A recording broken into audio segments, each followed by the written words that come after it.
देखिए मैडम, ऐसा है कि किसान आंदोलन निश्चित तौर पर सक्सेस है और रहेगा। हम ही जवान हैं, हम ही किसान हैं, अभी देश की पहचान है। जब तक ये 3 किसान विरोधी कानून वापस नहीं लेंगे और एमएसपी से कम खरीद को कानून नहीं बनाएंगे। आप ये बताओ, हम मांग क्या रहे हैं सरकार से? सरकार आई तो क्या कह के थी? ये पहली सरकार ऐसी है क्या कोई कुछ मांग नहीं रहा, जो है उसी को बचाने में लगा है। बताओ, ये 2014 में आए कि हम तुम्हें डॉक्टर स्वामीनाथन आयोग, किसान आयोग की रिपोर्ट देंगे, लागू करेंगे, उसमें है हमें हमारी लागत का 50% जोड़ के देना। वो तो दिया नहीं इन्होंने। हम तो इनसे ये कह रहे हैं कि तुम जो रेट तय कर रहे हो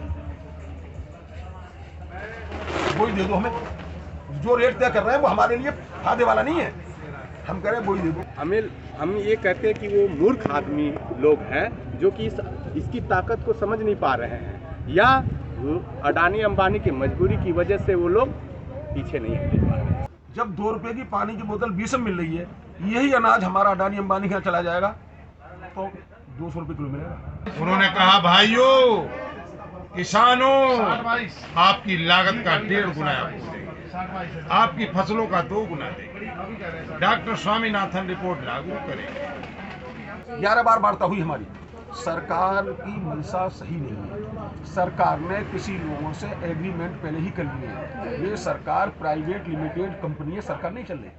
आपकी आशाएं क्या है सरकार से? हमारी इच्छा ये है, आज नहीं तो कल, कल नहीं तो परसों किसान ये कृषि कानून वापस करा के घर जाएगा। अडानी अंबानी के गोदाम हरियाणा, मध्य प्रदेश में स्टील वाले अनाज के भंडारण वाले बनकर तैयार हो गए। ये किसान कभी ट्रैक्टर पर बैठकर नोट पर छपा होता था, ये किसान आज ट्रैक्टर के साथ रोड पर बैठा है।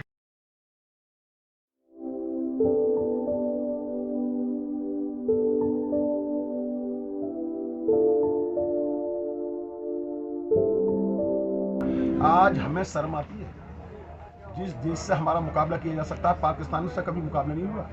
और जो जुल्म के खिलाफ लड़ता है या सरकार के बगावत करता है, वो हमेशा खालिस्तानी ही कहलाएगा। जेएनयू को जो है कि टुकड़ा टुकड़ा गैंग कर कह रहे थे, तो एक एक छोटे छोटे संस्था को इसने वार किया। तो अब पूरे दमन की कोशिश की जा रही है। और हम तो एक बात और चाहते हैं, ये सरकार ने तो अंग्रेज भी पीछे कर दिया। रंजन गोगोई जो है लोकतंत्र का हत्या करने में बहुत बड़ा उनका योगदान है। आज जो है कि राज्यसभा का उनको सदस्य बना दिया गया है। हमें बैठा दिया गया। हम लोग तो रामलीला ग्राउंड जा रहे थे, जंतर मंत्र जा रहे थे, अलाउ ही नहीं करा आपको। नहीं करा। हमारे नेताओं पर देशद्रोह का मुकदमा किसानों पर, किसान देशद्रोही हो सकता है, किसान आतंकी हो सकता है। हम सोचते हैं हम किस देश में रह रहे हैं।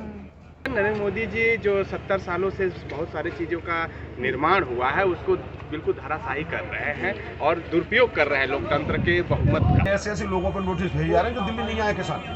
दिल्ली पुलिस के नामाने में 1000 आदमी नोटिस भेजने पे लाखों किसानों को नोटिस भेज चुकी है दिल्ली पुलिस कि आप 307 देशद्रोह नहीं है। ये जो है कि ये लोकतांत्रिक जो संवैधानिक अधिकार मिल गया है इन लोगों को, और उन संवैधानिक जो बहुमत इनको मिला है वो उसका बहुमत का दुरुपयोग कर रहे थे। बाबा साहब कहे हैं कि हम कितना हूँ अच्छा से अच्छा संविधान बना लें, लेकिन उसको अगर चलाने वाला व्यक्ति अगर सही नहीं है तो वो संविधान सफल नहीं होगा। किसान कभी देशद्रोही नहीं हो सकता, किसान आतंकवादी नहीं हो सकता। आप बताइए, हम यहाँ बैठने को आए थे क्या? हम यहाँ बैठे हैं अपनी मर्जी से नहीं बैठे। 16 लेयर की बैरिकेडिंग है, ऊपर दीवारें जो डिवाइडर के पत्थर होते हैं उन्हें जोड़ के उनके बीच में सरिया डाल के दीवारें बनवाई गई हैं। लेकिन आज जानते हैं ज़्यादातर जो सरकारी तंत्र और विशेषकर जो न्यायपालिका है ये बिल्कुल करप्ट हो गया है, और आज न्यायपालिका के माध्यम से लोगों का शोषण या लोकतंत्र की हत्या किया जा रहा है। हम लोग आतंकवादी हैं। अगर इस तरह की व्यवस्थाएं पाकिस्तान और चीन बॉर्डर पर कर लेते तो शायद हमारे जवानों की डेड बॉडी नहीं आती।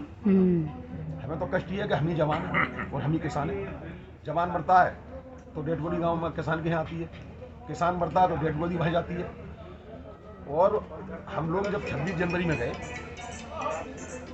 पुलिस का उसमें कोई विशेष नहीं था। पुलिस के उसके लोगों की गाड़ियों में नुकसान हुआ तो पुलिस वालों के ये सब थे कि भाई हमको हमारा मुंह बंद है, आपका नुकसान करने वाले तो कोई और ही लोग थे, आए और गए।